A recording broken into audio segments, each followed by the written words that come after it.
whatever is necessary to see that this problem is brought before the United Nations. Have you had any commitments from any nations in Africa to support you? I would rather not say at this time.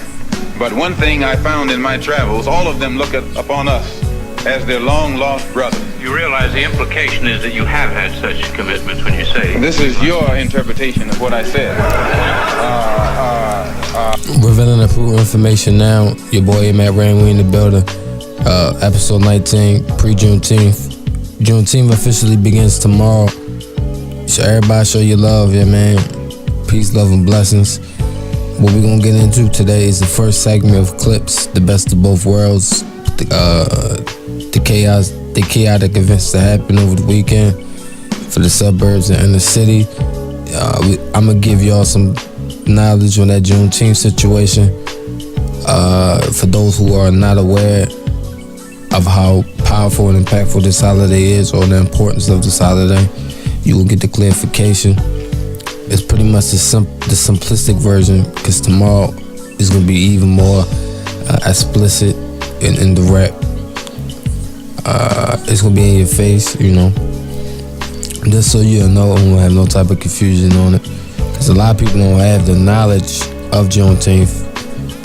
So, you know, they don't teach it in public schools. I'm not sure if they teach it in college courses as well.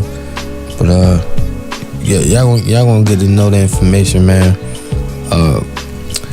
Also, send my love and blessings to the family.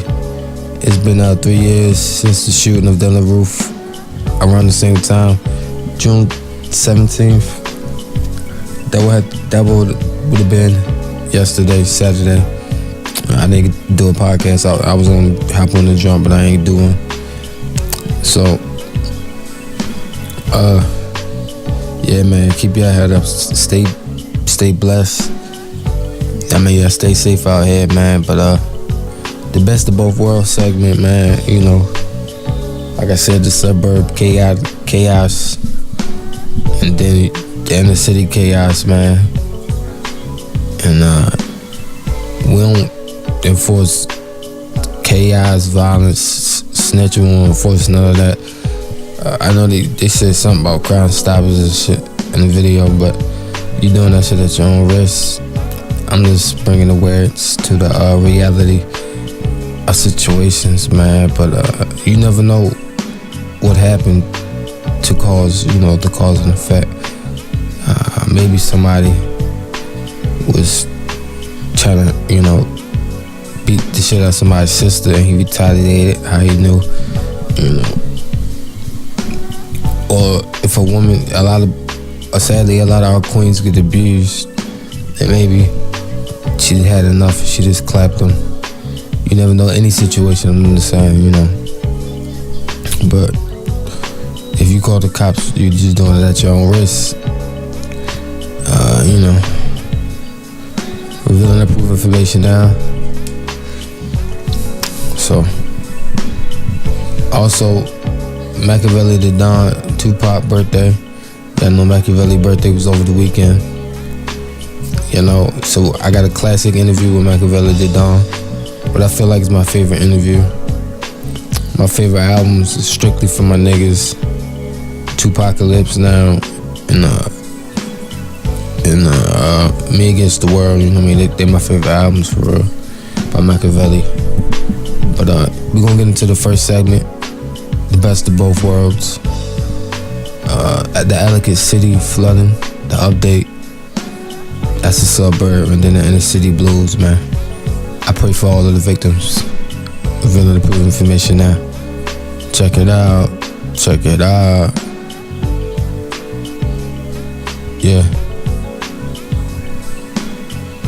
Thank you. It's been 3 weeks since devastating flooding hit Ellicott City, and some good news here. County officials say repairs are ahead of schedule, making a few big announcements about access to downtown. WMAR2 News' Abby Isaacs is live just off Main Street with the details and how it affects local businesses. Hey there, Abby. Well, hey, Skylar, the county opened up a parking lot for employees and visitors, which meant that a few businesses outside of the restricted zone were also able to open up. Now, the county says that this section of Main Street will be open in just a few days to traffic. Of course, there is still a lot of work to be done, but these big announcements restoring a lot of hope in the city. And you're guiding this hand as attachments. 3 weeks after devastating flooding, signs of progress in Ellicott City. You've done a really nice job. 2 businesses out of the restricted zone have reopened their doors. We wanted to come down and support our local community and help everybody out. The Clayground and Manor Hill Tavern didn't get as much water damage as businesses on Main Street. But even being ready to reopen didn't mean people could get to them. But they're still getting affected by the economy that isn't coming down here anymore. I want you to squeeze it and make more of a cone. Without them being able to have a place to park, we'd be open, but there's nobody could get here. And being a destination, you kind of have to have a place to park. A bit of good news. Sunday, Lot D off Old Columbia Pike reopened, giving employees and visitors a place to park. And when I found out that Old Columbia Pike was accessible but not Main Street, at least I knew I could get here one way. So we're here today and we're glad. Recovery's progressing faster than after the 2016 flood. Tuesday, parking spaces will be available at lots B, E, F, and G. And more, parts of Main Street will be reopened to traffic. We want the business to come back. The business can't come back without the roads being open. And that's certainly going to give people an awful lot of hope. It's not lost on these businesses the struggle their neighbors are going through. 50% of the proceeds from the studio's classes are going back to flood recovery efforts. And the tavern is selling glasses to support the cause. Because we are a community, and it's the reason why we are all together. It's why we talk about Ellicott City.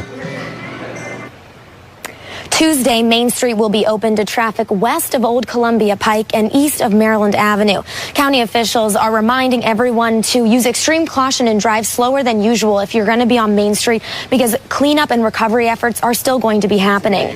Live in Ellicott City, Abby Isaacs, to try and reduce crime in Baltimore City. That's right. Today, Mayor Catherine Pugh and Interim Police Commissioner Gary Tuggle are expected to outline their plan to combat the spike in violence that we see over the summer. WMAR 2 News' Chanel Pearman is live at City Hall for us. Chanel, this comes after another violent weekend. Yes, Ashley, after another violent weekend, Baltimore has now seen 128 homicides this year. Today, as you mentioned, we're expecting to hear more about the city's plans to stop the violence. Now, the latest incident happened Sunday night in South Baltimore. A 41-year-old man was stabbed to death on Thayer Court. 3 other homicides happened on Saturday, only minutes apart. A 27-year-old man was shot to death in East Baltimore around 11 p.m. Then 10 minutes later, officers were called to Emerson Avenue for a double shooting in Southwest Baltimore. Both victims, a 37-year-old man and a 21-year-old woman, died from their injuries. Also over the weekend, officers found skeletal remains in West Baltimore. The medical examiner has ruled the death a homicide by shooting. Anyone with information is asked to call Metro Crime Stoppers. So again, we are waiting to hear more about the city's plans to stop the violence. The mayor and interim commissioner are expected to meet today right here at City Hall. That meeting is scheduled for noon. Live at City Hall, Chanel Pearman, WMAR 2 News.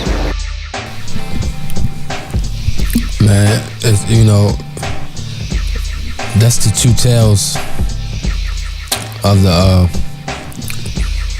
the yin yang, the best of both worlds, I call it. But it's just chaos, so I guess ain't no best.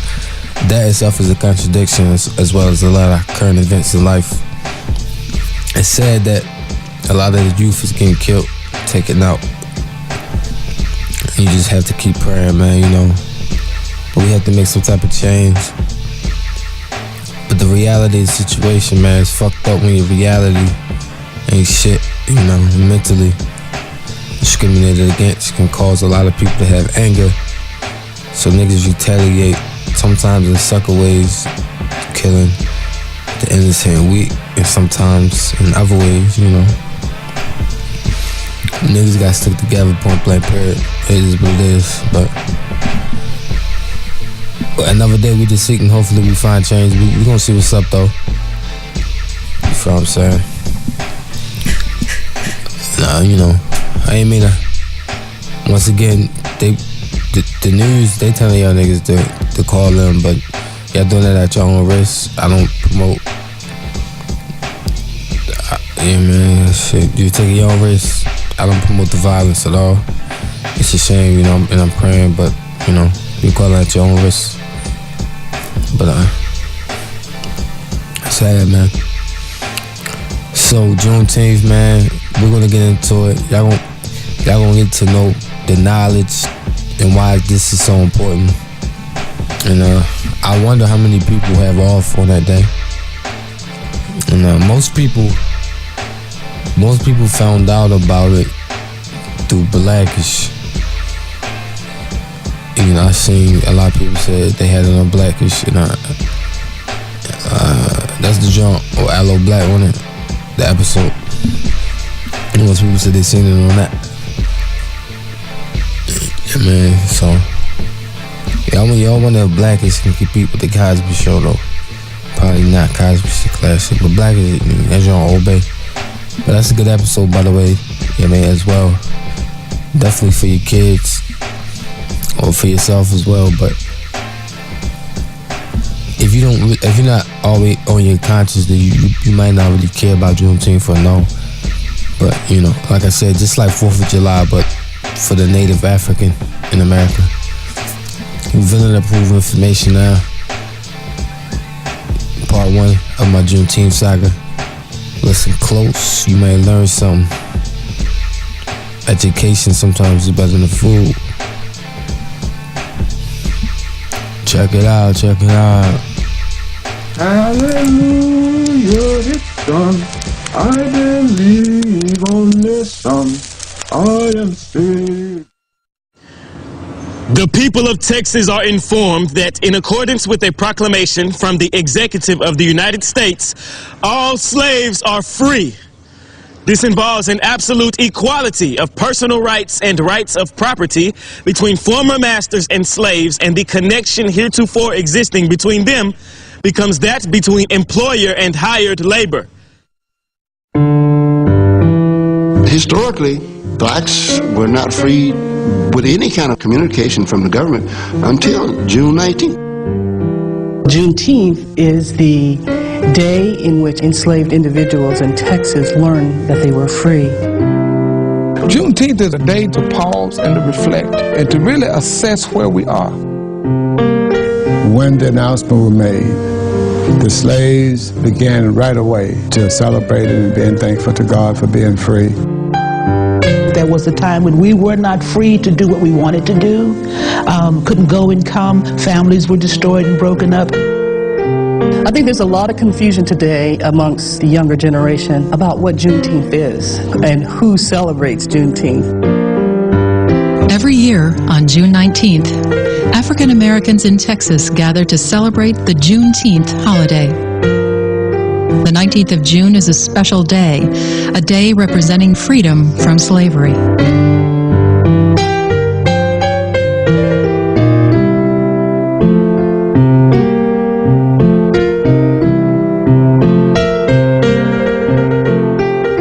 It all began in 1865 when Union soldiers led by Major General Gordon Granger landed at Galveston, Texas. There, Granger stood outside Ashton Villa and announced that the Civil War had ended and that the enslaved were now free. This was 2.5 years after President Abraham Lincoln issued his Emancipation Proclamation. Granger's general order would finally free the last 250,000 slaves whose bondage had been essentially unaffected by Lincoln's proclamation.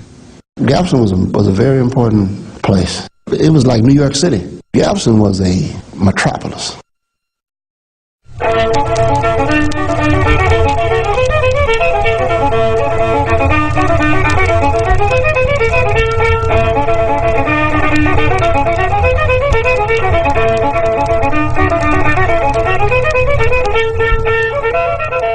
Abraham Lincoln's Emancipation Proclamation, as important as it was then, and in some ways it's become even more important as a statement of the United States since that time, it really was symbolic in many ways, because when he issued it in January 1863, it did not go into effect. In other words, the South or the Confederates did not free their slaves at that time. It had little effect in Texas because communication got there kind of slow. There were no federal troops in this part of the nation, so there was nobody to enforce the Emancipation Proclamation. The issue here in Texas is that the Union Army was not in control, and slaves were not fools and they were not suicidal. So to get up and walk off the plantation, indeed, if you were successful in this. Yeah, man. So that's part one. I mean, like I said, I break it down for y'all 3 times for the simple version. For those who are not aware, you pretty much get educated on this episode. That's why it's called pre-Juneteenth. Of course, tomorrow's the real day, so we celebrate. Hopefully, everybody's aware. I didn't get me some dashikis just because I've been supposed to get them, but dashikis is obey. I'm gonna probably a black one, blue one, or a gray one. That probably look hard. A gray jump. I mean, so like and then also Abe Lincoln, some crazy shit. It's rumored that Abe Lincoln was supposed to be a Native African. It's rumored. That's what they claim, and that's why they say that he's brown. The penny is brown. And he's the only coin that's facing that direction from the rest of the coins. Yeah, man. So, and it's a lot of shit. Y'all can fact it if y'all want, but I did a lot of research on it. Who knows? So, it is what it is. But we're gonna break it down like this and be simple and say, I wonder how y'all actually feel. And they broke it down. They said it was big in the celebration. It was so powerful. And of course, this means, we have to pay homage to where it originated from. I think it said Austin, but Texas, that's major. And the culture just grew, and steady growing. Hopefully more people are educated on it. Not too many people teach it. I wonder if they actually teach it in Texas. That'd be dope. I'm gonna end up looking that up. If they do, I'm gonna talk about it tomorrow. I'm gonna do some research on it and see if they talk about it. Cause that'll be all big for real. So that's all I gotta say, man. It's just amazing. But you feel me? It is what it is.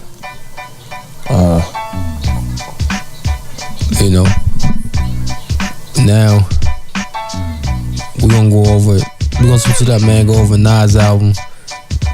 Big Boy interviewed him and Push. Best of both worlds, man. Y'all gonna get both of them clips. The reason why we all came, plane, trains, and automobiles, man. We out here at Nas. I don't even call this a listening party, brother. This is an event. What this feel like? It feels good. It feels good, dog. Like, it's big shit. Like, coming back. Could I curse? My bad. Of course you can, brother. You not. Being back in the neighborhood, man. It's what it's all about, man. You know what I mean? Like, this is everything. And you being here means a lot to me, man. Man, to be here means a lot, bro, because Nas, when it comes to you, brother, I'm a fan first, because I rocked with you also just from the nasty days. Even when I was on some of our first shows was with you when I was with the Far Side. So to come here and see this, man, why was it so important, Nas, for you to bring it here? I'm a community guy. I'm a regular guy at the end of the day. I love being here. I have a restaurant up the block called Sweet Chick. We do a lot here, man. I couldn't think of anything else. So this is the best. This is best for me. What was the process of working with Ye, man? Like, what does that feel like? What's that chemistry? I haven't thought of a word yet for it.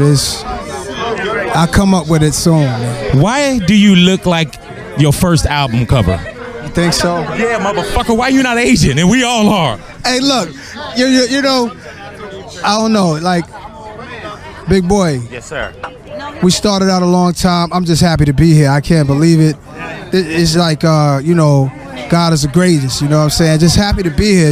It's like doing what we do. It's a hobby of mine to do rap. Love it, man. Just love it. Hey, man, I'm going to let you enjoy your night, man. I just had to get some of this history with you, Thank you brother. for being here, bro. Man, Nas, this is my pleasure, brother. You're all the way in Queens, man. He's all the way Queens, under the bridge, Queensbridge Projects, right across the street, New York City, legendary Big Boy. And out here with no security. Well, I got a few cats that's looking out for me, though. We got you. Look what, hey, man, we doing this too much now. More history, man. Now we out here, and when you say history, when you look at this skyline, bro, What do you think this feel like for Brother Nas, man, to come home? Come on, man. I can't even imagine it. Like, you know, to have a listening party in front of Queensbridge and just the whole scenery is like, hey, man, I mean, I couldn't have listened nowhere else now. Hey, man, you know what I love about this? How we getting these albums, but nothing's overshadowing or pushing anything out as far as what we've heard. No, you know, at the end of the day, man, I think all the artists have their own lane. And you know, at the end of the day, I feel like when we're done with this little run, you know, you're just going to put them all in your playlist and rock with them all anyway. So, you know, I'm happy. I'm happy the way it's turning out, and I'm happy the way that everybody's really getting their shine. And Push, we've been given the opportunity to come to these events, bro. These aren't album release parties, not listening parties. These are events. Now, we did Wyoming, of course. Wyoming was special for you, right? Super special. I mean, you know, being out there, the bonfire, that whole energy was crazy. And then we did Santa Clarita, California. That was extremely special for you, right? Right. That's, you know, that was the Cudi and Ye album. Incredible. You know, everybody seemed energized about that. And then we do Queensbridge. This got to be amazing for you. Listen, I mean, I'm such a fan of Nas, man. Just being here on a whole Queensbridge type tip is, I mean, I'm speechless. Who did the better one? Man. Come on, keep it real. Who did the better one? I'm going to tell you, man. Being here, man, this is different. Being in front of Queensbridge is different. Let me tell you, and I love this. I love the history. The only thing, Push, they don't have no food at this one. Hey, man, listen now. You supposed to eat before you come now. Come on now. Oh, wow. Oh, man, you see how he is? You see how he is? This man. You see? Haters. Eat before you come. Eat before you come. Do you know I eat all the time, brother? Hey, man, let me ask you this now. Of course, we heard that that the water has been calm.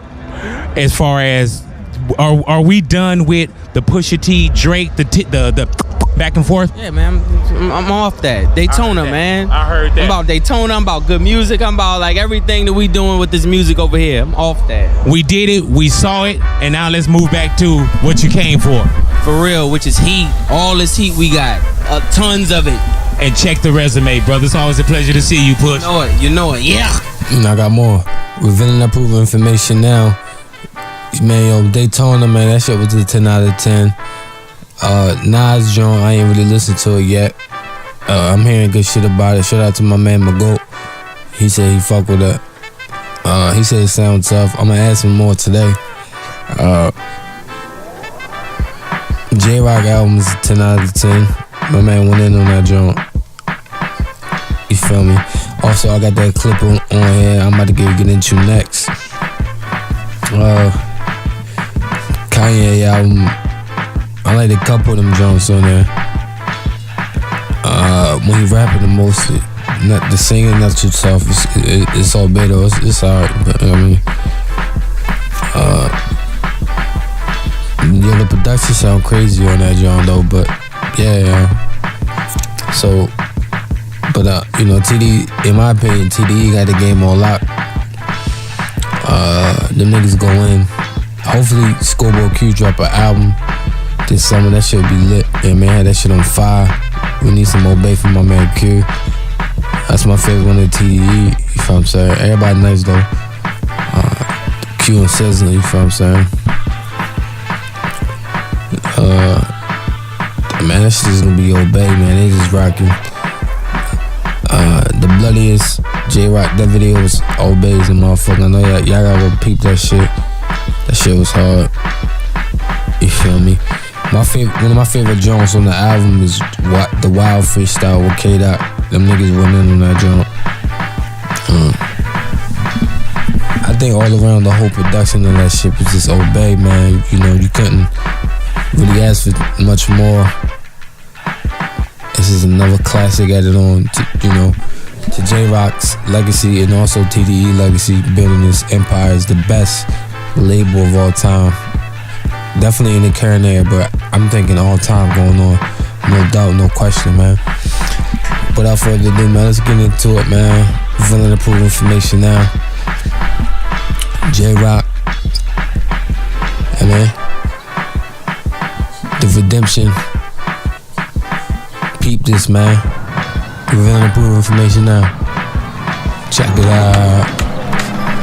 I bet you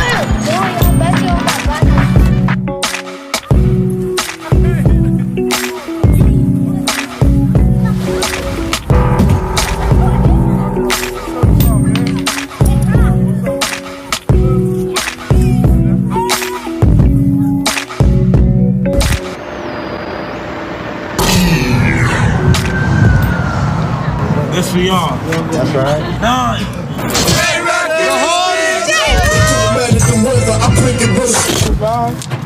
Lane, right? King, I gave 5-5 back. If you're really rooted in the struggle and you know how much time you spent in them county buildings and the welfare offices and on the curb and being harassed by the police, your heart will always be there regardless. That's how it is with J-Rock. First mixtape, Watts Finest, Niggas and Garden Projects. He was leaning over the sign. 90059, that's where he from. He can't go too long without telling you where he from. I told my niggas if you hold me back. He's always there physically, mentally, spiritually, because that's who he is. Make these monies easy and watch them do it back. I told my niggas if you hold me back. From pursuing ain't no coming back. Pick your poison, tell me what you do with that. Make these monies easy and watch them do it back. I told my niggas if you hold me back. Imagine rock up in that field where options ain't so audible. Problems steady falling, the effects is like some dominoes. Issues chronological, gotta get that money fast, handle it. What's crazy is when I first heard J-Rock, he was in the booth recording, but the lights was out, everything was dark, so I couldn't see who was in the booth. Started off small, selling all nicks and dimes, rock head. So I just hear this voice, sound like a grizzly bear or something. The watch, all a nigga knew was grind. See my big homies did it, so I knew it come a time. He had this really aggressive voice and you really could feel him. I like to describe him as a humble beast. And when I first heard him, it was just like, damn, this dude is raw. That voice that he got is just like an instrument on its own. You're gonna take to that off top before you even hear what he's talking about. What you working on? What you working on right here, my nigga? I'm working on some murder right now. Rock's scary, cause he's so serious. I mean, J-Rock was always a humble dude. You know, you get this image of J-Rock like he's just this aggressive, super, this, that, oh, he a blood. You know, if you hear his voice and look at him, yeah, he looks scary as a motherfucker.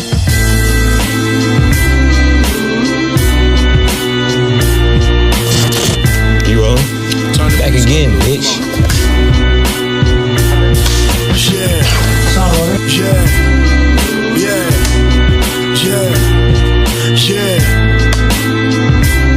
A marker. I'm already looking like Marvin Gaye, and this nigga put the thing all in my face. Y'all here chilling regular day, you know what I'm saying, in the hood like it ain't nothing, you know what I'm saying? Y'all out here. Got my boy K-Dot right there, he right there thinking, you know what I'm saying? Well, J-Rock's life back then was a typical project story. It filled with drugs, alcohol, gang banging, fights. 552. Born and raised project shit, that's all I know. But then you mix that up with, you know, you got the candy house, the freezy house. You break the fire hydrant in the summer, everybody playing. It was a cool combination of good and bad.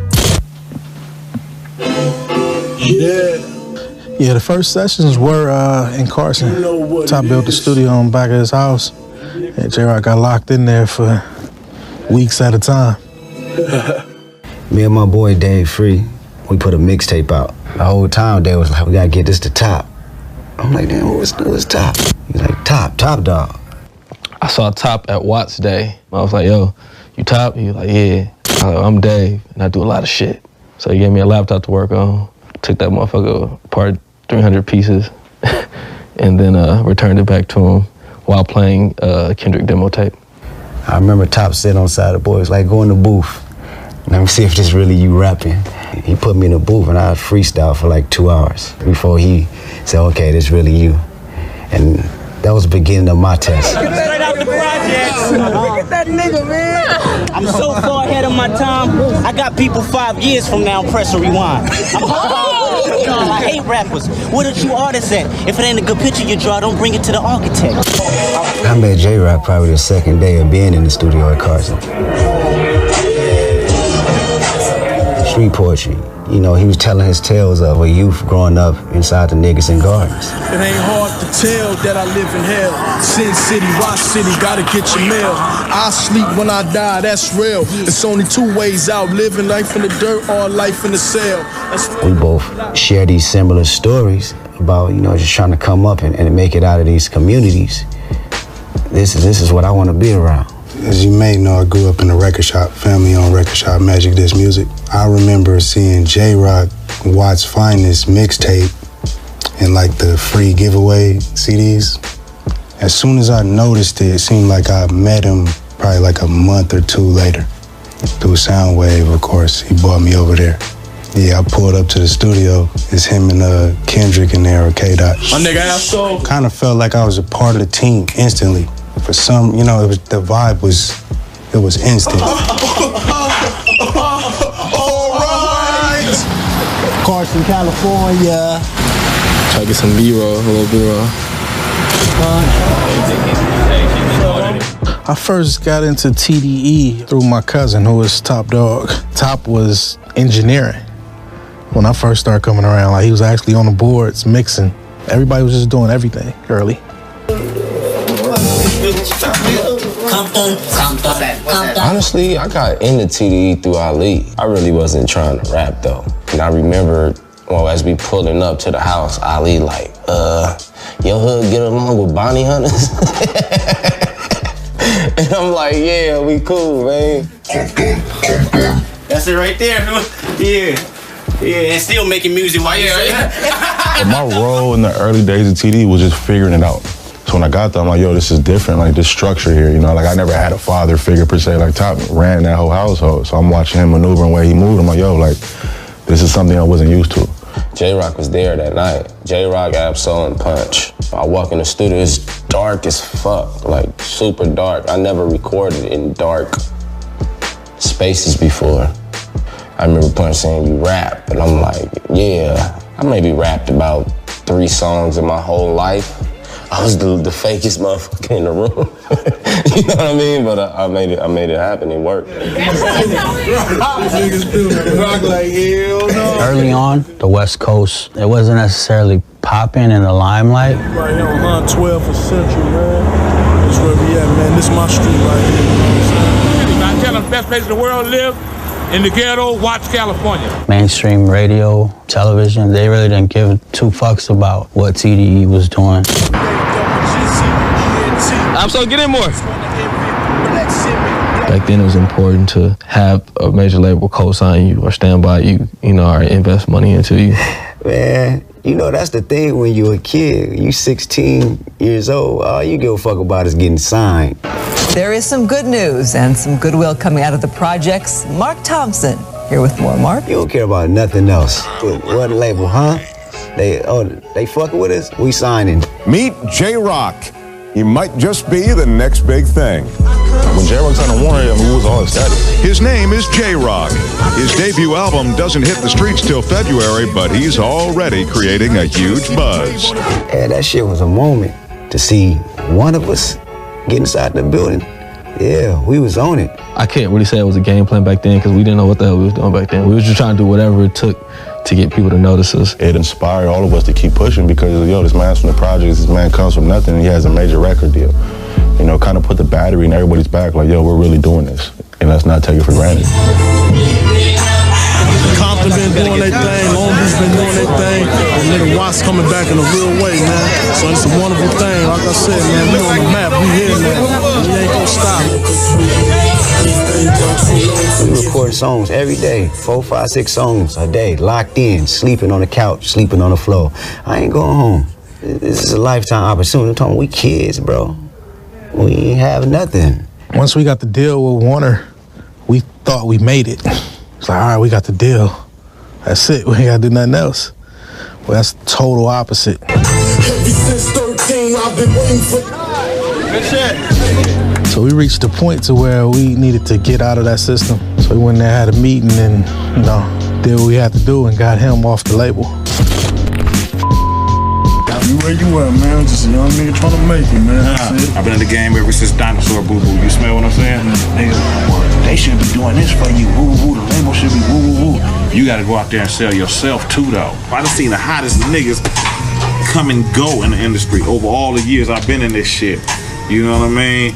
So like I say, you want that longevity too. So as long as you keep doing you know what I mean, you gonna be all gravity. No more dope pills, crack, or heroin. First class, dumbass, just to be clear. It's another junkie getting high. Off dope pills, crack, or heroin. In the state of Maryland. Y'all better listen up. More Geminiology. His girlfriend is pregnant, and his mother-in-law often drives A around new town year. and If y'all pay attention to the description, y'all will see this is a very complex tape. Hot up, sober, or tipsy. It's a money shit before I drop my album. My album also fire, but you know, I got them drums on it. Or heroin. It's peer pressure. You dig me? Sad reality is we still locked in them chains. Nobody care if we die, nobody wanna make real change. So they gon' make our ass get taxed every time, man. Them Glocks poppin', niggas get the dropping quick fast, man. Unity is only for those that's really woke, but they put them to sleep with the bullet though. I can't believe they still wanna overachieve. Most niggas get mad for niggas, sell them more weed, so they kill them and take them out. That's what they like to see, and they sell them niggas guns to track it back to them eventually. Listen, that's just how the game go. You get it from your enemy, and lock you back in shackles, and you wondering who ratting on me. Taking anger out on niggas that didn't do shit. You was a nigga who in the hood that is a nuisance and gotta get nuked quick. You bringing us down, I can't believe that you tryna give us some daps and them pounds. The biggest still shooting us down, like that shit cool to be around. I can't believe that shit so profound. A nigga shoot a school up and don't label him a terrorist, but his color or religion is Muslim and they scared of him. In Baltimore, heroin never left the streets. Ron is not an addict, but many of his First class, the mass, just to be clear. It's another junkie getting high. Off dope pills, crack, or heroin. In the state of Maryland. Mom is 18. She prostitutes It is herself an to Independence Day of New Year's. It's another junkie get high. Yeah. Hot up, sober, or tipsy. It's here to save everybody. What up, Smokey? More Geminiology. If they were so concerned, then why not come and help me? I feel you, baby. Yeah, shit is crazy.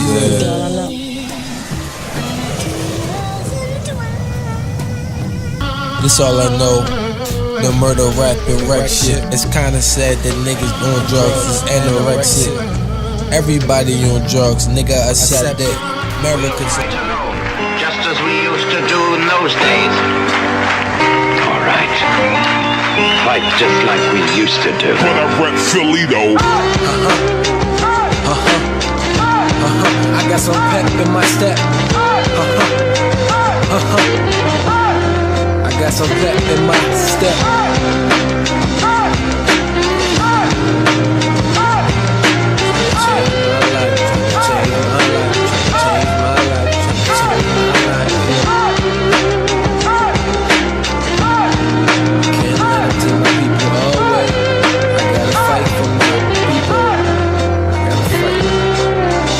Everybody dying, everybody crying. What's the purpose of you taking my people? I ask why. What's the purpose of these people acting crazy all the time? Killing young babies all the time. Oh my, man, you took us from a place we didn't want to be. You took us from Africa and then you will see our animal going crazy. Cause you put us in an environment that was killing all babies. I'm raping all the women all the time now. What's the purpose acting like we can't ever survive? Black versus white, what's the purpose of this fight? If nobody gon' survive every single night. Unity is something that we need, something that we need. If you honestly believe, then you really can achieve. Black folks stop dying. I'm tired of all these black mamas always crying. Trayvon Martin had to go, Brown had to go, and a couple more. Trayvon Martin had to go, Brown had to go, and a couple more. Just go way back in the 60s, back in the 40s, man, back in the 50s, way back in the hundreds when they took us. I can't believe these niggas overlooked us. We gotta be something different from them other people. They don't believe that blacks will ever be equal.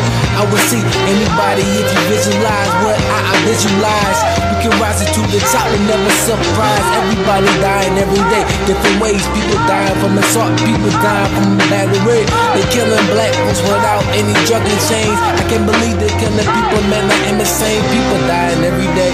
My people dying, man. My people really die. I can't stop, but the beat grind. I stress at night. I don't wanna watch the news. More blacks dying, man. It's bringing more sad blows and them tears in my eyes.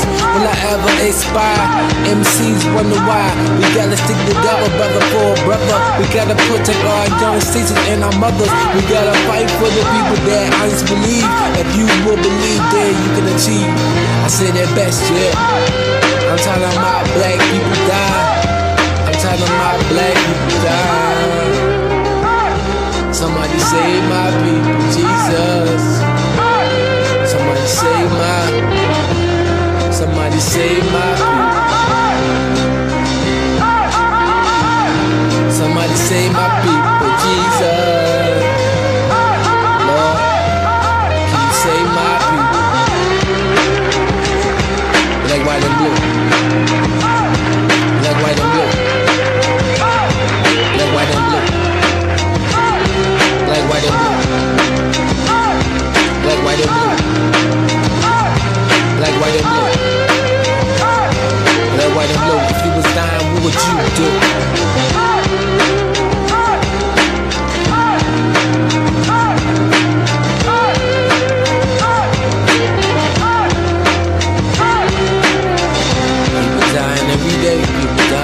Dying every day, people dying every day. Let's take a moment to pray. Lord, please save all my black families.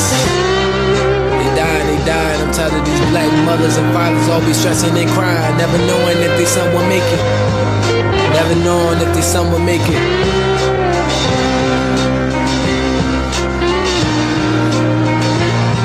Black, white, and blue.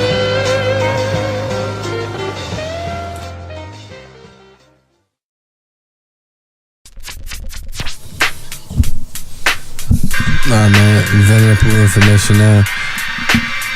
You feel what I'm saying? We about to get into the next half, which is part 2 of them explaining the simple version of Juneteenth.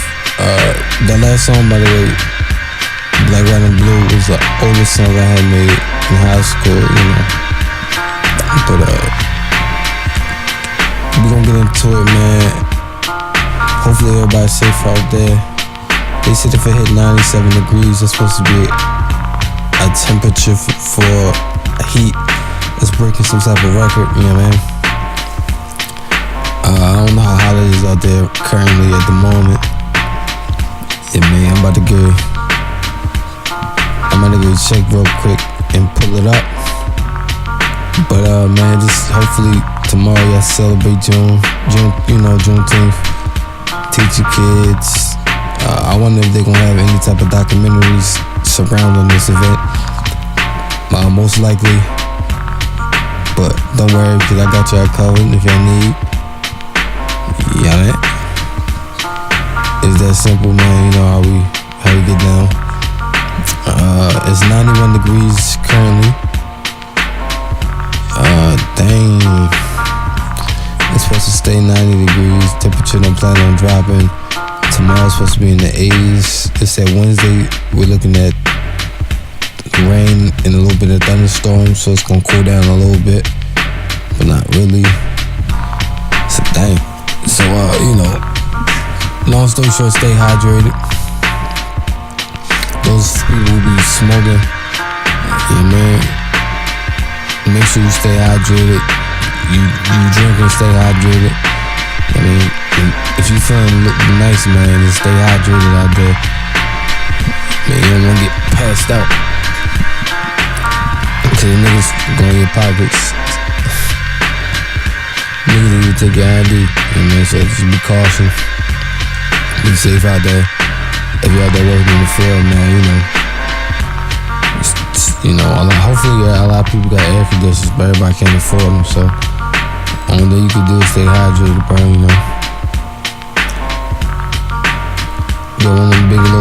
from the dollar store. You can put them in your freezer, put them in your refrigerator. Take them. Get a cooler. Do what you gotta do, man. You know, ice. Try to scrape out some change, get some ice. You know, it don't matter. But you gotta stay prepared out there, man. But and it's a lot of topics that we gonna talk about. But right now, man, this is 2 days to celebrate Juneteenth, man. And cause I know some good fights, man. I try to tell everybody about that, about Errol Spence. You know, I don't want to bring up sports, you know, on this serious occasion, but I try to tell everybody about Errol Spence, man. It's that guy, man. He get busy. Yeah, man. I bet y'all know now. But they were saying him and Crawford battle on one. That's gonna be a battle. And Triple G and Canelo, their fight is back, man. But back on, supposedly, and Anthony Wilder agreed, the bomber agreed to make biscuits and tea out of Anthony Joshua, man. But more importantly, man, let's get into it. We're running up information now. Juneteenth, part 2. Listen up close. Y'all learn some things. We're gonna get in depth tomorrow. More serious on it.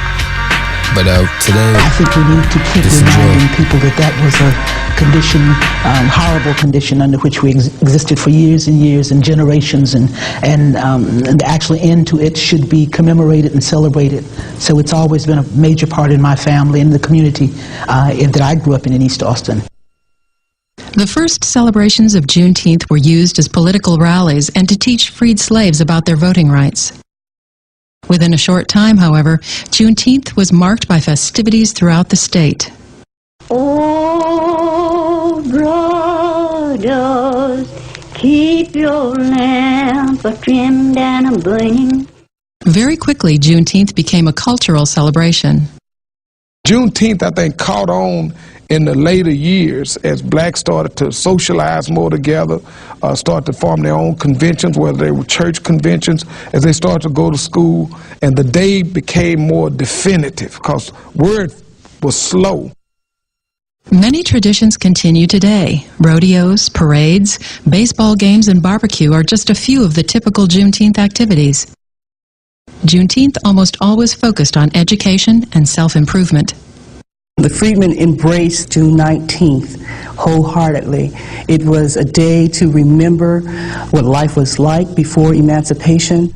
Most of the festivities were held in rural areas around rivers and creeks that could provide for activities such as fishing and horseback riding. Often, church grounds would be the site for such events. In time, however, black groups collected funds to purchase tracts of land for their celebrations, including Juneteenth. A common name for these sites was Emancipation Park. There were different locations around Austin where they would celebrate, and it was like they would come in shifts because everybody didn't get off at the same time. So you see the maids were there, the cooks were there first, the laundresses at the celebration grounds, but the chauffeurs, they couldn't leave until they got off work in the evening. There are accounts of Juneteenth activities being interrupted and halted by white landowners demanding that their laborers return to work. However, in many cases, employers allowed their workers to take the day off, and some even made donations of food and money. For decades, these annual celebrations flourished, growing continuously with each passing year. It was the one annual holiday that African Americans owned, and when they came to celebrate, it was a way of looking at the past, but also trying to understand the present to move to the future. And so it went beyond celebrating by having baseball games and barbecues.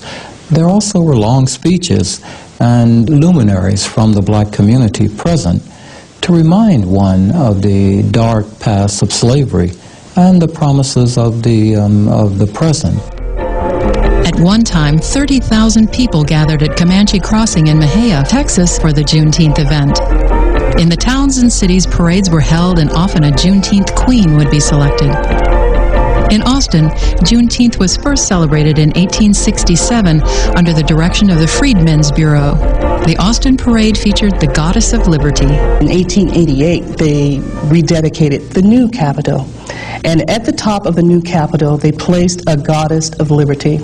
Prior to this year, the freedmen would have these huge parades, and they would have floats with a lot of little children. Usually there were children on it representing each state. But in the Juneteenth of 1889, they elected the Goddess of Liberty. And each year after that, up until the 1930s, when it went out of vogue and they started calling her the Juneteenth Queen, they had a Goddess of Liberty. Jaybird sitting in the top of the tree, tra-la-la-la-lee. When Juneteenth was celebrated back when we were children, Dad would dig a hole in the ground out in the yard and put wire over that hole that he would dig and put the wood and all that down in the hole, and he'd barbecue. Well, most neighbors did that because they didn't have the barbecue pits. And you could smell it all over the community. Big days of barbecues and all kinds of food. Good cakes. I can remember the ladies from our church. It was a big thing. All the different potato salads. I've never had so many different potato salads except on Juneteenth. But yes, I was fortunate enough to celebrate, I can remember slightly, on a site in Austin that's called Old Emancipation Park. The early celebrations always had the participation of the governor of Texas and the members of the legislature. The governor would allow the organizers of Juneteenth celebrations to shoot the cannons on the Capitol grounds. And they started firing the cannons Juneteenth morning at 4 o'clock to wake up the celebrants, to alert them that it's time to get out of the bed. They were proud of the fact that they were free, and they were proud to teach their children about it as best that they could. I leave it's 1861 when us come to Texas. Miles were pretty good. Treat us just about like you would a good mule. Us had the hoodooism to keep mice from being mean. Us get the stick and match so many notches on it and slip up to master front steps without him seeing us and put this stick right up under his doorsteps. Every night we'll go back to the stick and drive it down a notch. By the time the last notch in the ground, it make miles so good to us. That called hoodooism. When I was set free, my master called for me and told me I was going to be free on the 19th of June. He said I could stay too, and he would give me $5 per month if I stay and help him with the crops. Some paid us and some didn't. I made musician after I was freed. I made my first fiddle out of a gourd. If I made musician before I was freed, they could not have bought me for any price. That's right, before June 19th. Unfortunately, with changing social conditions, the popularity of Juneteenth began to decline. The Great Depression of the 1930s forced many people off the farms and into the cities to find work. In these urban environments, employers were less eager to give workers the time off to celebrate the date. Thus, unless June 19th fell on a weekend, there were very few participants available. The people in Luling, Texas celebrated Juneteenth at a big annual picnic. They had what they called the SP picnic. The Southern Pacific Railroad would stage a picnic and have these large barbecues, and they play baseball, and people would really celebrate with dances and gatherings, so it was a big deal. The celebration of June 19th spread from Texas to the neighboring states of Louisiana and Arkansas. Celebrations were also held in Alabama, Florida, and California as African-American Texans migrated there. It's that collective spirit and the fact that African Americans migrating from Texas into California, into New Jersey, they carry with them their traditions, they carry with them their practices, and so it's a part of historic memory. But as black people migrated west and north to California, to Michigan, to Indiana, and places like that, Juneteenth becomes something that goes with them. California has a big one because there's a large migration of Texans who went from here to California to live, and so they have big celebrations. In 1978, Texas State Representative Al Edwards of Houston envisioned that blacks could have a formal celebration of emancipation from slavery. During his first year as a legislator, he authored the most meaningful piece of legislation for the black community that had ever existed in the history of Texas or any other state. He wrote and lobbied to get passed into law the bill making June 19th a legal state holiday. It would be the first official black state holiday in the U.S. I'd gone over to the Senate and I talked to the lieutenant governor at that time, who was Governor Bill Hobby, and he said he was all right with it. I'd gone to the governor, who at that time was Governor Bill Clements. His position was, I'm not going to help you get your bill passed, but I'm not going to fight it. If you get it passed, then I'll sign it. At a memorable and historical ceremony on the grounds of the Texas State Capitol in Austin, the bill was signed into law on June 13, 1979. Representative Edwards has since actively sought to spread the observance of Juneteenth all across America. Other states are actually trying to get legislation that would create a holiday, just as we did in Texas, to make it a legal holiday.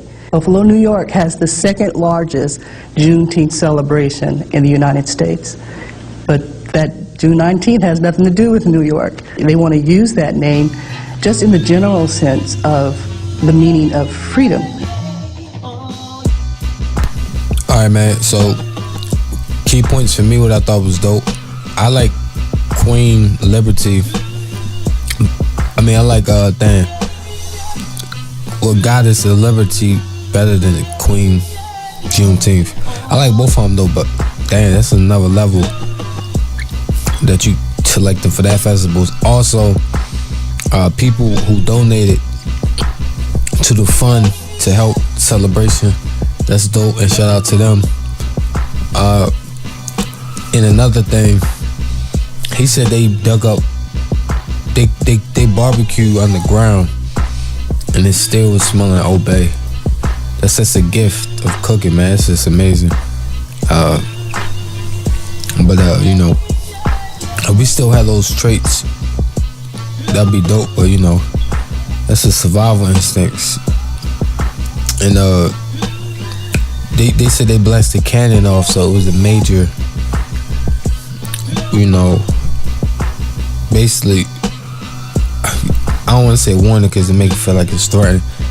Basically, a heads up to let you know, yeah, it's Juneteenth. It's time to celebrate. But that's a lot of key points that is brought out. They said the chefs arrived first, I'm pretty sure, to, you know, prepare the food for everyone.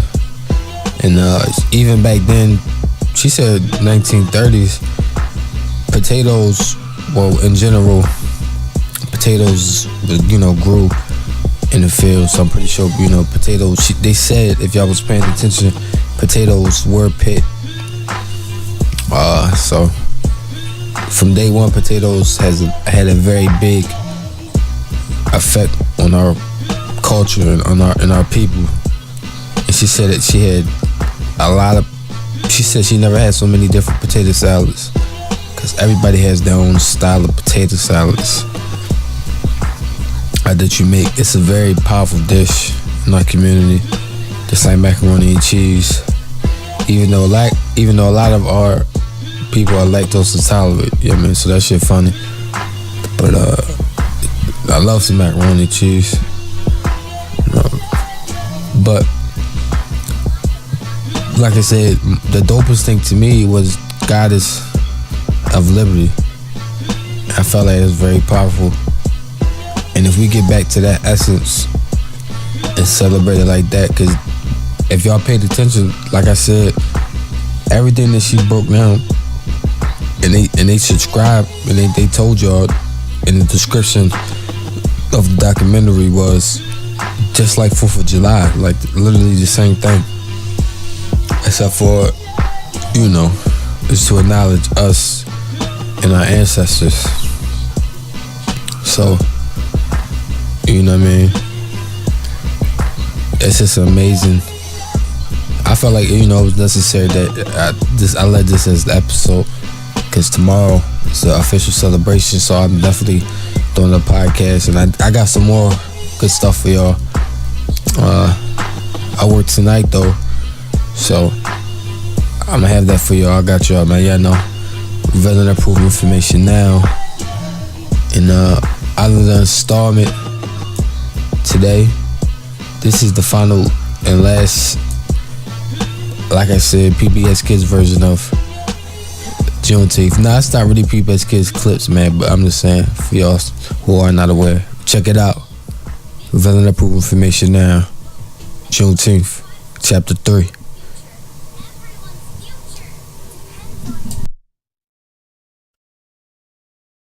Well, I don't know for sure just when I was birthed. They didn't keep no record then like they do now. I think Master Dave's keeps some kind of record on us. He been dead a long time. Time for freedom in Louisiana. They refugees us to Texas in the wagons. We travel all day and all night and had to sleep on the ground. It didn't take us long to get to Calvert out there in the bottom of Texas. And they put us on a Barton plantation. We was out there digging potatoes in the fields, and the Yankees pull up in 2 big wagons. And they tells us to come off the fields and freeze us. There wasn't no celebration about it. And Master say us can stay there till us decide what to do. Well, then something funny happened there. The slaves all drink out of that well. They drink in the morning and have awful cramps by dinner time, and in the evening, they's dead. Dies like flies. So fast they couldn't even make coffins for them. They just sew them up in sacks and bury them that way. Well, some of the slaves say they think Master put some poison in that well. Well, I don't know what happened, but it sure looked funny. Freed once before. Really free June 19th. Oh, swing, swing, swing. Oh, swing, little coral leaf.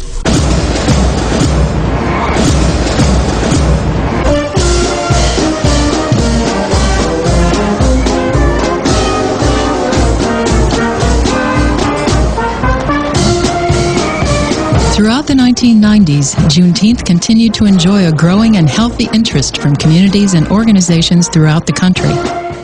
The Smithsonian Institution, the Henry Ford Museum, and others have begun sponsoring Juneteenth-centered activities. I think it's actually growing in terms of a celebration to look more fundamentally at the African American experience and perhaps uncover aspects of it that we have not fully understood. It's just good for whites and blacks and browns to understand each other. Then they find out, oh, they're not as bad as I thought they were, if that's what they were thinking. Even the northern cities of Milwaukee and Minneapolis now host 2 of the largest Juneteenth celebrations in the nation. From as far away as Japan, the legacy of Juneteenth is celebrated. First of all, I celebrate the day starting at Ashton Villa in Galveston, Texas, and that's where I've been since 1979. I started off giving thanks to God at the same place where Gordon Granger made the announcement that we were set free. This year, for Juneteenth, we're going to go out to the St. John Colony celebration in Caldwell County, which is a long-standing celebration. It's very large. And there's free barbecue, there's baseball games, and a lot of good food. So it's a day off for a lot of people. So there are parades, there are picnics, and then there are programs where people can stop and talk about it and enter into a dialogue. It's a religious day.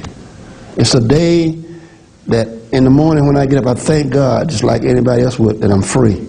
I would say that there's an increased appreciation for the celebration, and so if anything, it's gotten larger. Hallelujah, this done. I believe on this song. The Juneteenth experience offers important lessons for all Americans. The whole black struggle to gain equality is important, not only for blacks to know, but for all peoples to know. So for me, it ends in a hopefulness that society has made progress.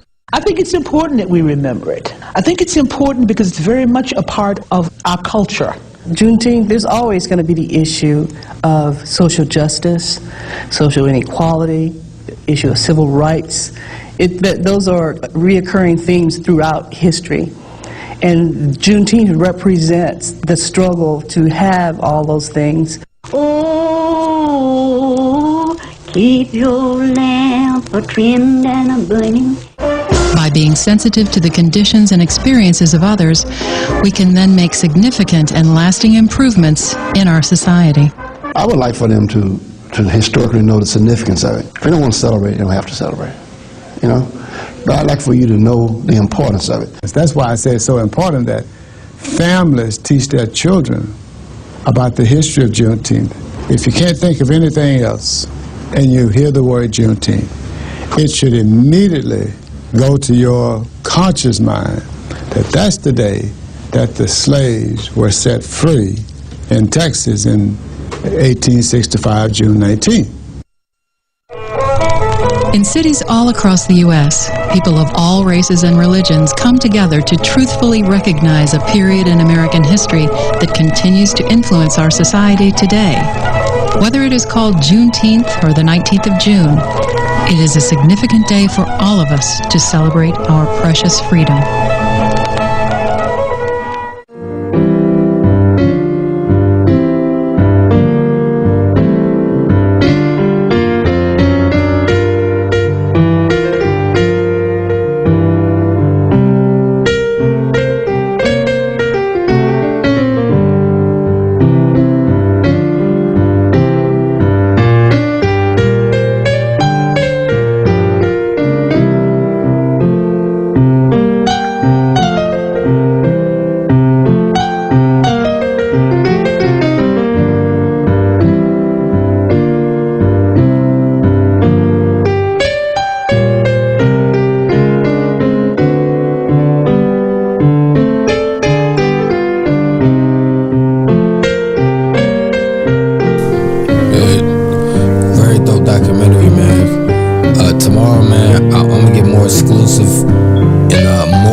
Simple, so you can kind of have a little bit of an update of background knowledge.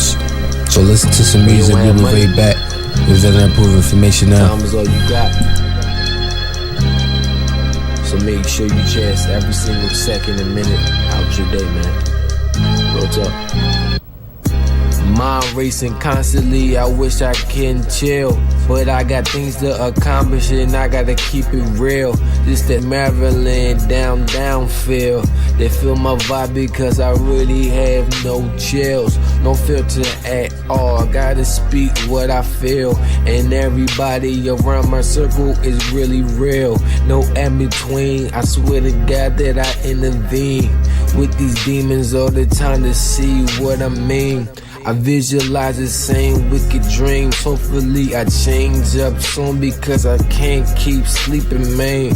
These things is haunting me. I swear I gotta leave now, cause if I ever exit out, it will be some rounds fired off. Hopefully they don't touch my soul.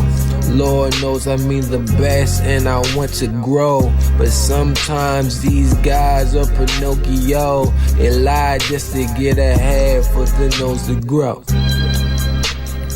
100 million stories too. It's better you than me for real. I told you that I love you, girl. So forever make sure you don't get killed in an art of war. Killed in an art of war. Killed in an art of war. Killed in an art of war. Killed in an art of war. Killed in an art of war. Don't get killed in an art of war. Baby, I support you in an art of war. Killed in an art of war. Killed in an art of war. Killed in an art of war. Killed in an art of war. Killed in an art of war. Don't get killed in an art of war. Baby, I support you more. My vision still getting blamed. I shout out to my nigga Blaine. We all in this together, SCCH, man. God damn it, Rain. Can you slow it down? You was aggressive starting off, but you's a poet now. No, I'm a prophet, dawg, cause I prophesied around. They see the facts that you really speaking about it now. I've been through it all, but I came back for more. I seen the trapper, seen people die, the whole galore. It's not fun when you on that dark side. Got family at High, it is out Parkside. Been it be that high, like people said you climax. Never was I let nobody ever take my mind back to them wicked days. Hopefully I can accomplish that. Over succeed and never speak on that nonsense. In the art of war, killed in the art of war, killed in the art of war, killed in the art of war, killed in the art of war, killed in the art of war. Don't get killed in the art of war. Baby, I support you. It's the art of war. Gotta be ready in the art of war. Baby, it's the art of war. If you got a desert, better shoot it and shoot one more round for them niggas. One more round for them niggas. Shoot around for my niggas. Shoot around for them niggas. Lay it down for me, nigga. Lay it down for this nigga. I love you with my heart and I always bang them triggers. Boom.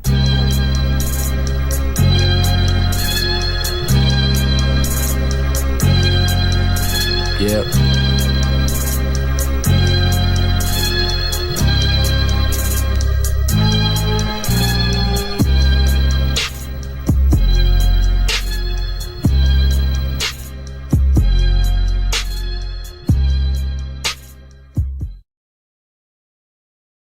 I'm just high as hell looking out for them pig motherfuckers. No STD whenever I say we burn rubber. And for the record, if I go inside a raw, I'm a keeper. This word to my brother. Why all the hate? We can learn from each other. High as hell smoking spliff. Looking out for them pig motherfuckers. We on the run, so it's time to burn rubber. Time to burn rubber. Back-to-back shots, feeling like I'm in the playoffs. No, I'm not a drunk, I just drink to take the pain off. I much rather smoke slipping than I race off. Hitting studios up all night, you know we letting K's off. In other news, Kendra's still a bad bitch. She is far from average, we are really savage. King load up on that clip and shoot it like a basket. Funerals and caskets, no need to fed. I'm just thinking what can happen, cause we know that life really is tragic. Free all my niggas in jail that was booked for drug trafficking. You just tryna feed your family and make ends. You know, we just tryna feed our folks. They laugh when we dirty and even dangerous and broke. But yet, them niggas make jokes. They hate the fact when we on top, cause I gotta let my gold roll and show. Are you upset cause I remind you of a time when my people on top of the world? Never mind, that's some other shit. For them guys that recline, sit back and look at life like damn. One more time for my niggas in the back, smoking slick, getting stacks. You know, we gotta feel high every time we rap. AK-47, then I get to shoot it when I rap. I appreciate every single thing that I had. Never take it for granted, I ain't talking about hell. I'm so broke that shit give me the chills. I'm an asshole, so that shitty feel. Shout out to my brother, just that mutual feel. When I say that I love you, I'm shooting slugs for real. Lil Wayne, stay strapped. Biggie, who shot you, Phil? And I gotta rob a nigga, cause being broke give me the chills. This, that, goddamn, these boys need a deal. And for the record, high as hell smoking on that shit. Looking out for the big motherfuckers, no STD. Whenever I say that I burn rubber. And for the record, if I go raw, I'm a keeper. That's word to my brother. While all the hate, let's learn from each other. High as hell, smoking spliff. The pigs are after me, so it's time to burn rubber. Burn rubber, time to burn rubber. I know black folks so poor, they about to go nuts. They'll kill your ass over half-bitten bagels and donuts. And they drive crazy, they swerving in donuts. This was from the people that told me they grow up. I see what life's about, nigga, I don't want it. You can keep living life and never have regrets, and this is for my kids, never lose your youthfulness. Always stay positive, even when the niggas wanna speak negative. Forgive me for my friends. Bonjour, we read, would you like to suck the tip? Maybe so. I know that I'm going berserk. This is for them people that wanna work hard and never flirt. They don't got time for that.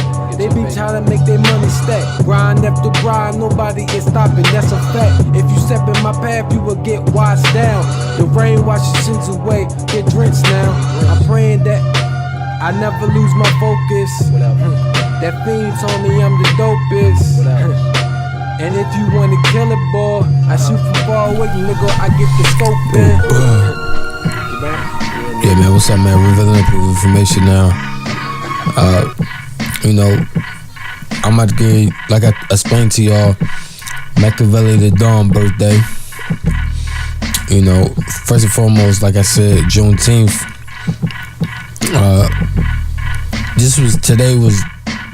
Today's Juneteenth Eve. So I just had to let y'all understand the importance of this holiday and why we should celebrate it, and why you should embrace it. Hopefully you paid attention, cause some people, I guess they don't give a fuck, but if you celebrate 4th of July, rather if you eat a hot dog, a hamburger, no matter chicken, you should kind of appreciate Juneteenth for that same matter. You know what I mean? It is what it is, man. So don't front, don't act up. Yeah, man. But it is what it is. But on the closeout of the podcast, Machiavelli the Dawn birthday was Friday, June 16th.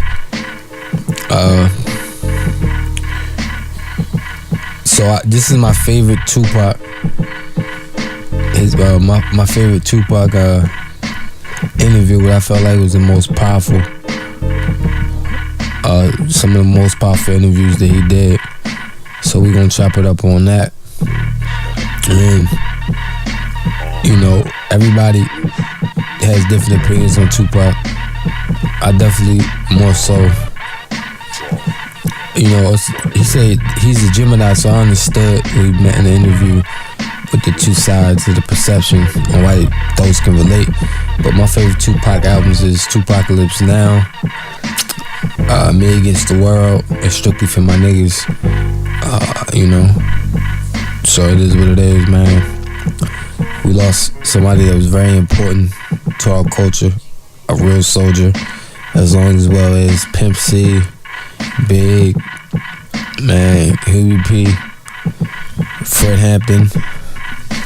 We lost so many, man, but Baba Dick Greg, we lost a lot. Ali, you know. But let's chop into it, man. Check it out. Revealing Approved Information now. Here's Tupac, classic throwback interview, 1994, man. It had to be around the time of Me Against the World, I'm guessing. But peep it out, man. This is my favorite Tupac interview. Check it out. I have something to offer to business that hasn't been shown before. You know, I have a whole energy that represents not just black youth, but white youth, Mexican youth, you know what I'm saying? That change right before you go from being 18 and unresponsible to when you go to being like 21, 22, and the whole world's on your shoulders. I believe strongly that my audience empathize with me because I show that side. I show that emotion raw, uncut, good and bad. And so I think I can bring that more funnel, more directed into screenplays, more albums, producing, managing, you know what I'm saying? If I can figure out just how to control it, I can use it on a lot of different levels. I trip off because it happens out of nothing. It just goes, you know, everybody just be screaming and acting, and I just I get uncomfortable, and it's like similar to a deer being caught in the headlights. I just freeze, you know, and I don't know what to do. I don't know if I should be what they want me to be, or if I should make them hate me so they can stop, you know, like say something mean so they can just stop. But I'm just like caught in the middle of it because you can't. I mean, no one can do that. Police can't do that. They can't stand in front of all those people and control them with a gun and mace and all that. So me with just words, it's like a battle to find the right words to say at the right time. I'm curious when you When you think about the idea that you do have that kind of control over so many people, in one sense, the whole idea of being a role model comes up in the imagery. And a lot of people who know you, and I talked to them beforehand, suggested that, hey, you know, when you meet him, he's going to be something entirely different than you imagine and what the media is portraying him. What about that idea that you have been portrayed, and sometimes, I mean, to be honest, you like the portrayal of you just hard, that's thug. Right. That's right. Don't step on me. That's right. You're in trouble. That's right. Yet there's another side to you too. What about that idea that you've got to be able to figure out where you're going? To me, it's like it is my sensitive side that that likes to blow up the hard side, because if my image or my reputation can stop a confrontation before it happens, I'm fine. You know what I'm saying? I know how it is day to day. It's a constant man ego check going on in this street, in this world. So part of that is just like, you know, that's my resume. But as far as the media, they look at it something different. They don't care about my resume. They don't care about me not getting in trouble. It's just another story, you know, and it's a real story. They don't have to pay for it, and they're gonna milk it for all it's worth. As far as people, they want me, when they first see me, to humble myself. They want me to be like this and da-da-da, just because they're scared of me. But I don't feel like that's my job, to humble myself, to show you that I'm not a threat. I'm not a threat unless you're a threat to me. You know what I'm saying? So when people say, when you meet Pac, he's different than he is, because when somebody one-on-one, anybody one-on-one, I believe, honestly, that I can talk. I believe that I have the ability to reason, I have logic, I have compassion, I have understanding. If we talk, there's no problems. You know what I'm saying? But that's not what happens. People use what they heard in the media, and that's how they come at me. And then, you know, we got to clash. One of the things that you read in the media is that you're angry, that you personify your generation, that you just got some angry folks out there, and you're one of them. I'll put it to you. Are you angry? Are you angry with what you see society is about? Yeah, I'm extremely angry, confused. You know, a lot of the times that I sat up in court, I couldn't defend myself. You know what I'm saying? And it wasn't like the things they were saying about me were beyond my comprehension, or the things that I could say weren't going to help my case. But because, I mean, it's like being exiled, you know, from society. And that's how I feel. And this whole, the anger comes from, I'm tired of waiting for my past to get into society. All I ever wanted to do was make me and everybody around me feel more comfortable about where we were. You know what I'm saying? About the places that we stayed. This is our home base. Let's build it up. Let's be happy about where we come from. You know what I'm saying? Instead of trying to assimilate and get a pass key to where they at. You know what I'm saying? Not to say that everything needs to be separate, but we gotta find pride in ourselves. You know what I'm saying? And once you get the pride, like damn near 2 seconds after the pride comes anger from being held like that for so long, and to be made to go through those changes, you get mad. You know what I'm saying? I believe as soon as any black man receives his first 3 checks, he starts getting mad. Because it's not about the necessity of having to have a job and having to pay and having to do that. You don't care no more about the smiles and the, you know, yes, massa, because you done got paid. You know what I'm saying? And now it's like you want to save money. You want to help other people. And you see how far it is, how far you have to go to help anybody in your neighborhood. It's set up for me when I get paid, for me to exit the ghetto. You know what I'm saying? The only reason I've had these problems is because I haven't left yet. And these problems don't come from a white man. It comes from just society, the problems that we have. Let me put this to you. A lot of people tell me Tupac is, for the most part, a nice guy. This old thug thing, hype. Good for record sales. Helps him identify with the young people who are out there and angry, who would maybe label him a sellout like they did Hammer if he didn't have that hard side. What about that? First of all, nobody could call me a sellout. I'm not going for that. I'm not even in that. I'm not looking for approval from the black community, because we don't give approval. You know, we don't really do nothing but exist. So it's not like black people could tell me you a sellout or you true blue. You know what I'm saying? It's not that. I'm not even caught up in that. But I can see that, you know what I'm saying, the one thing we do have in common as black people is we share that poverty. So the thug side is more closer to the poverty than me being rich. You know, how can I come to any community center, you know what I'm saying, sporting a Rolex Presidential, all these diamonds, and be like, look, we, you know what I'm saying, gotta. But now, when I say we, they know what I mean. I'm not saying like I live in this neighborhood and nothing, but I'm a thug, and they thugs. They can relate to it. I don't even have to say that, you know what I'm saying? When I come, I don't have to say I'm real. They already know that, you know what I'm saying? From me being me, from not pushing the thugness, but I know from the business that everybody in this business is always whispering in your ear about what you can't say, what you can't do, what you can't wear in this world and in this world. It's two worlds, a white world and a black world. All I did was stand in the middle, you know what I'm saying, and say I'm living in both worlds. I can go to the streets and survive, and I can go out here and do my business out here. I'm play devil's advocate again. All right. Critics say, yeah, but you being pimped. You're being pimped by the record executives who will allow you to do your thug life because it portrays a certain black. I mean, you've heard it, that if you were just a singer, you wouldn't have the same record contracts you have. Right. But because you portray the thug life, the gangster rap, they've allowed you to make that money. They've allowed you to push and make you platinum. I beg to differ. You know what I'm saying? I'm getting pimped. That's true.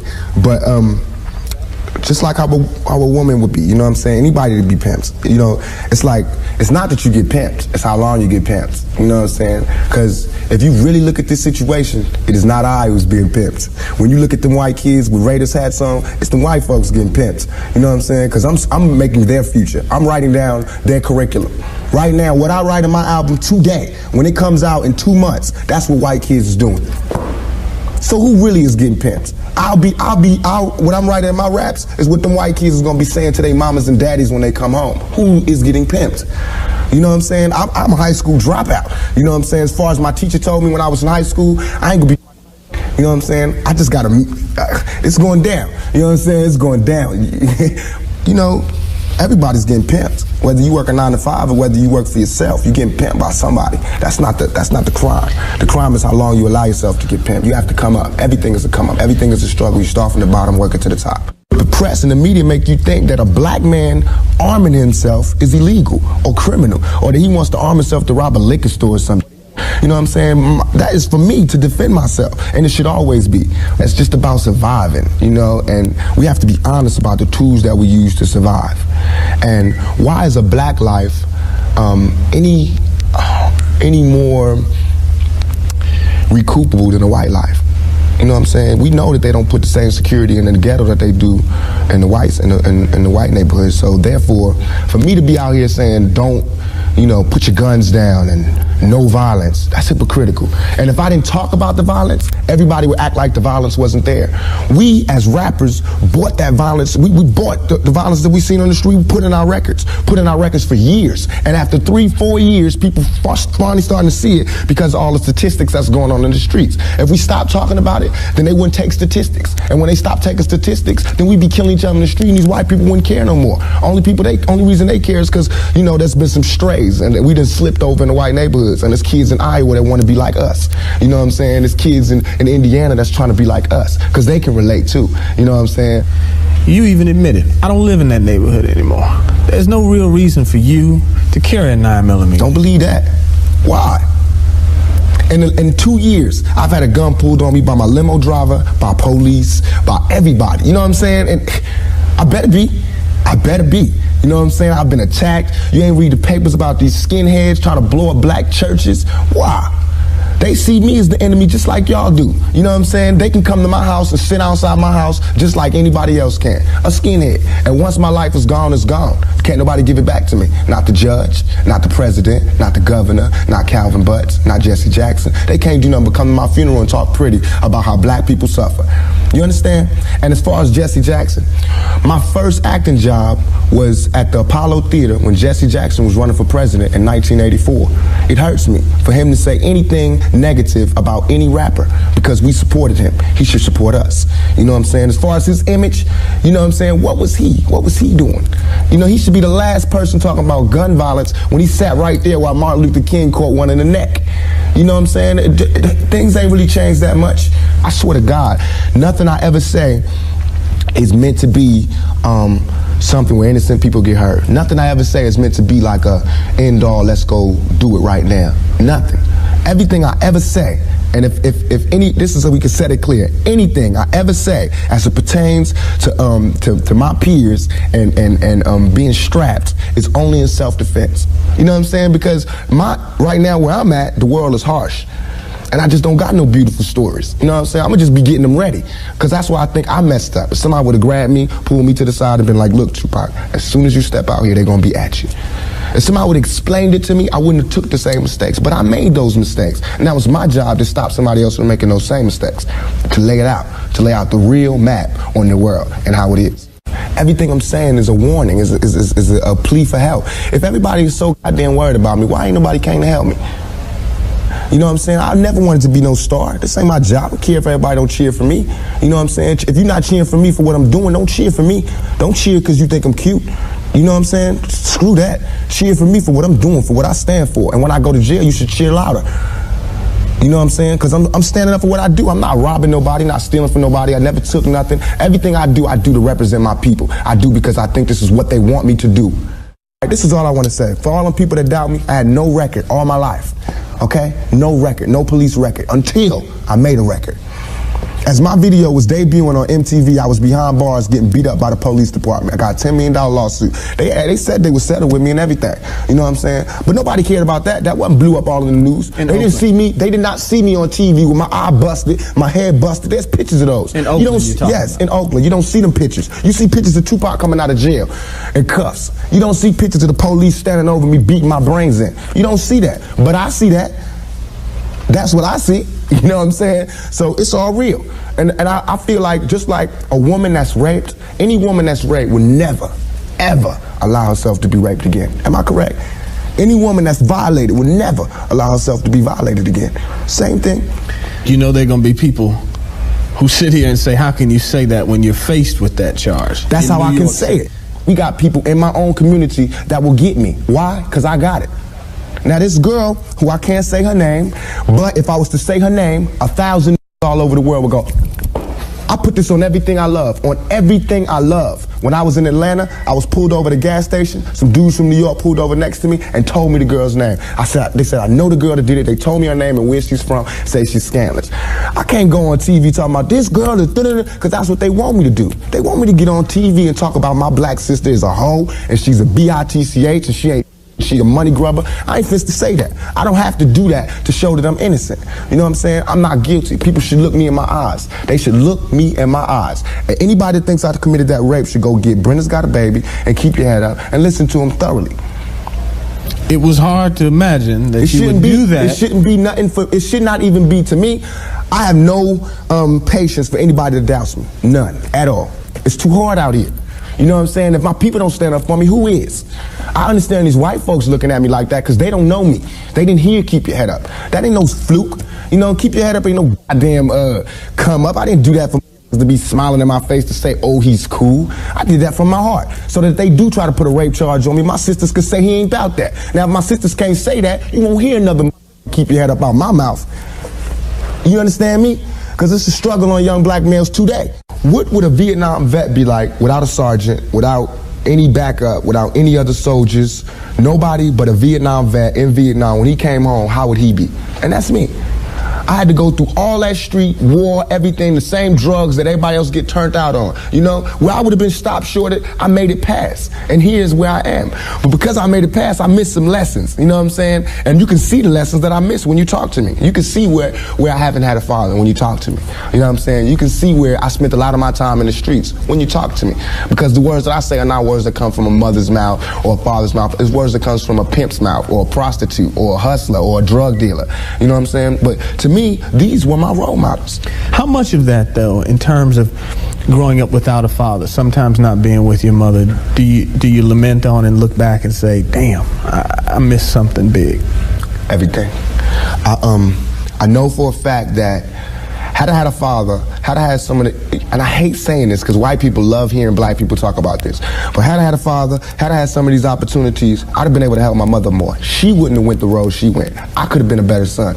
You know what I'm saying? She wouldn't have went that road. It was the absence of my father. You know what I'm saying? I'm dealing with him being daddy not being there. My mother's dealing with him being my man not being there.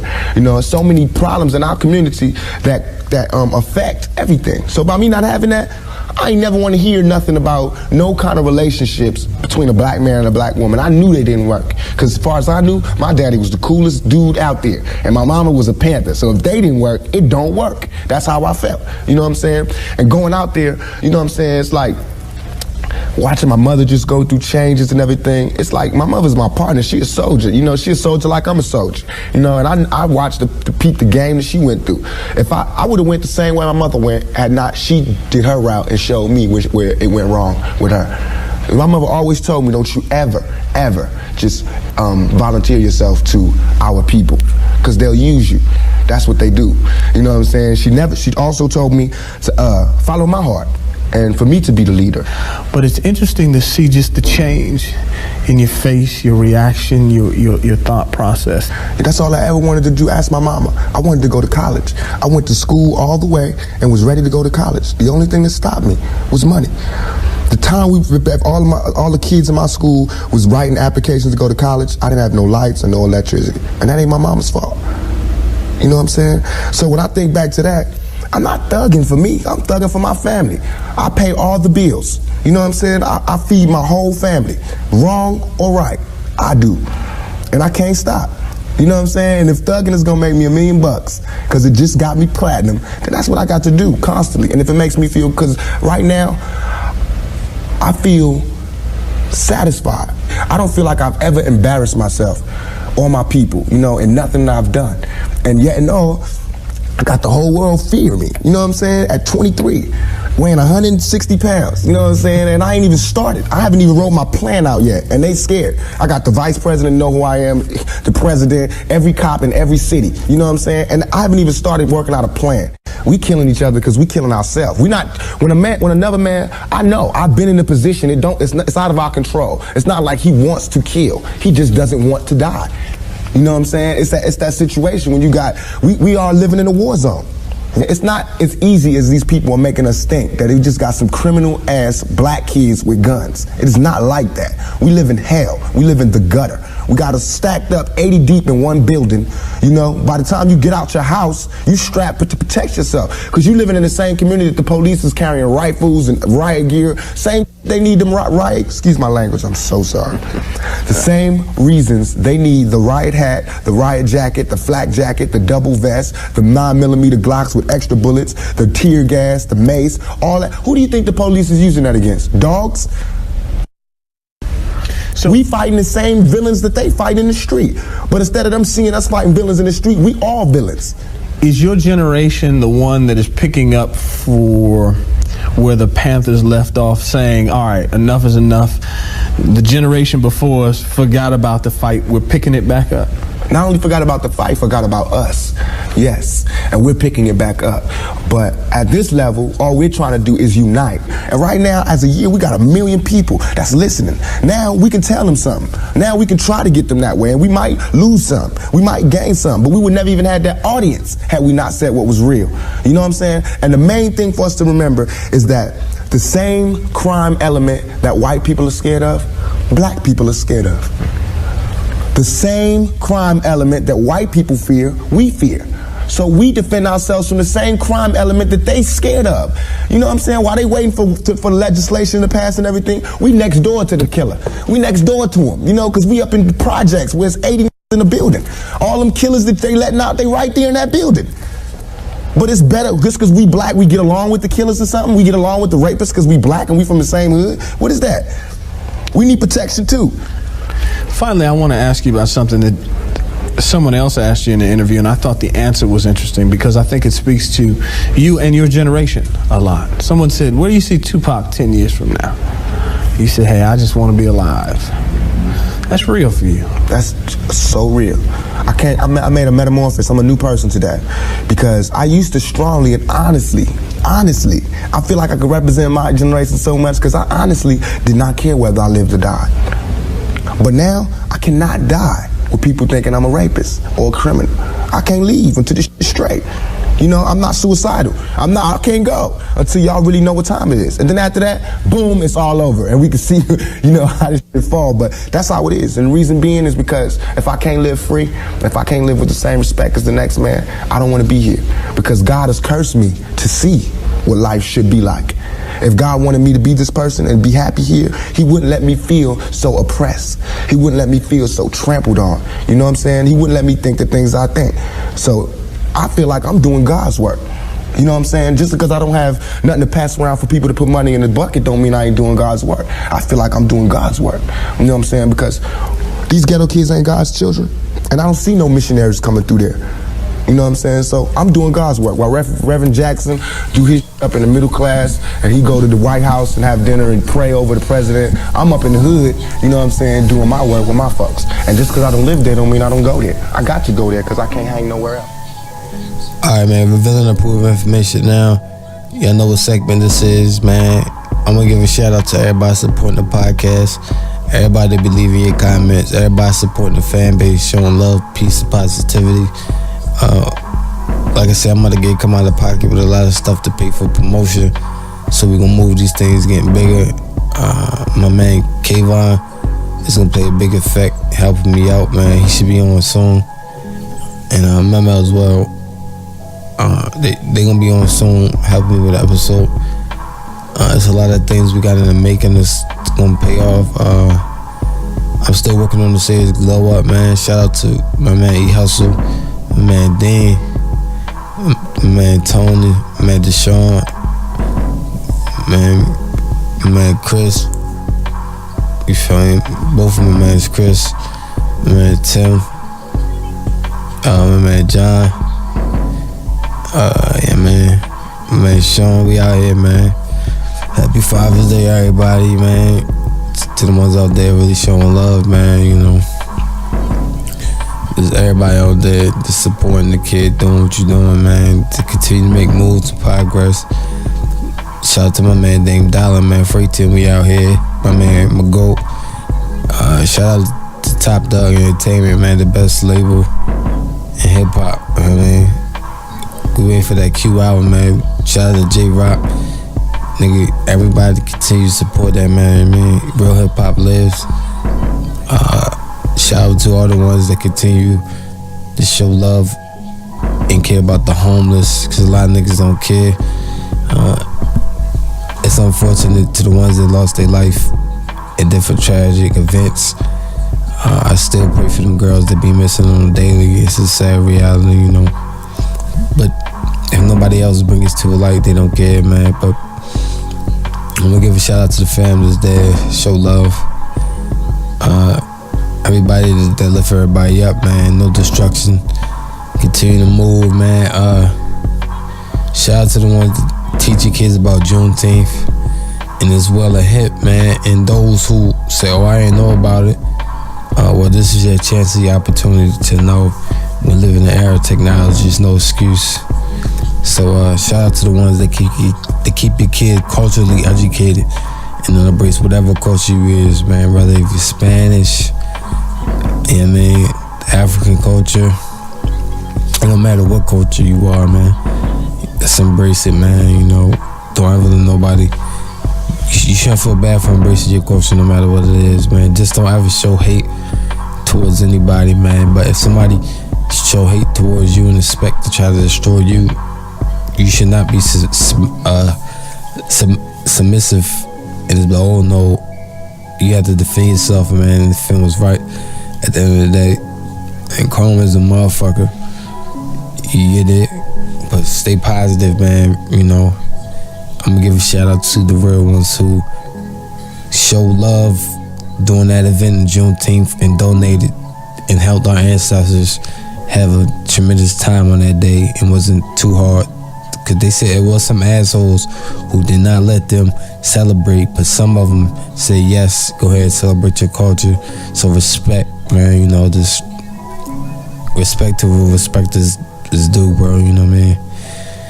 You know, I know this is fucked up, but they had to have permission, but this is knowledge, you know, and they donated, man, so it's just a blessing of the matter. And it's that time, man. You know when you hear these words in the background from the classic, the legend, Styles P, the Ghost. What segment this is? Listen, go out there if you got the greenest of green, the stickiest, smoke that, roll that, sniff that. If you do that, I don't support it all, but whatever you do, that's you. If you pop your Xannies, your perks, you drink your lean, your yellow, and your purple, you feeling nice, do you have a nice day? If you feeling like you got the heroin in your veins, stiff it up. If you doing coke at the coke, and you don't care, you on another drive, do you? If you got caffeine high, you can't put that coffee down. Drink it. If you feeling like you have to run 10,000 marathons to get that adrenaline off, nigga, get your run on. Just don't forget your water, cause this is how the shit out there. You don't wanna be roadkill. Stay positive, stay blessed up, everybody. If you feel like that you have a novel just coming out that's about to be fire and you don't give a fuck what nobody say, cause they laughed at you because you right, and you better get that chicken, that book chicken, that bakery, nigga, continue writing. If you alcoholic, you got bottle at the bottle, and these niggas is judging you. Fuck them, keep going, you a wino. Do you, keep going. I don't support it, but do you. Have fun, get high. I don't support it all. Also, get high off life. Number one, that's what this means. And this segment is all about that. If anybody think otherwise, them niggas is lames. Dickheads, they goofy. They need to shut the fuck up and then get smacked the fuck up. That's just the reality of the matter. Stay positive, we don't promote violence unless they send violence our way. For the most part, we won't have trouble, we just stay peaceful. God bless them all. We've been in approved information now, episode 19. Y'all niggas stay hydrated out there. My kings and my queens, stay peaceful. Don't let them break your kingdom spirit. You are royal, no matter what they say. Otherwise, you are gorgeous. Yeah, man. You know, tomorrow is Juneteenth, man, in advance. Happy Juneteenth. If you listen to this at 12 o'clock, happy Juneteenth. If you checking this out right now, shout out to you, man. Happy Juneteenth Eve. One love, peace, man. This is an honor to continue doing this podcast. You mean season 2, I'm trying to take it on the road for y'all and do some. I got a lot of things in store. And then as well, the Glow Up series that we are working on, man. This is different plans. You don't disclose it all, but you know, we're running that proven information now. Episode 19. Happy Juneteenth Eve. Happy Juneteenth if you listen to this at 12 o'clock a.m. Y'all stay peaceful, stay hydrated. See y'all tomorrow, man. We're running the proven information now.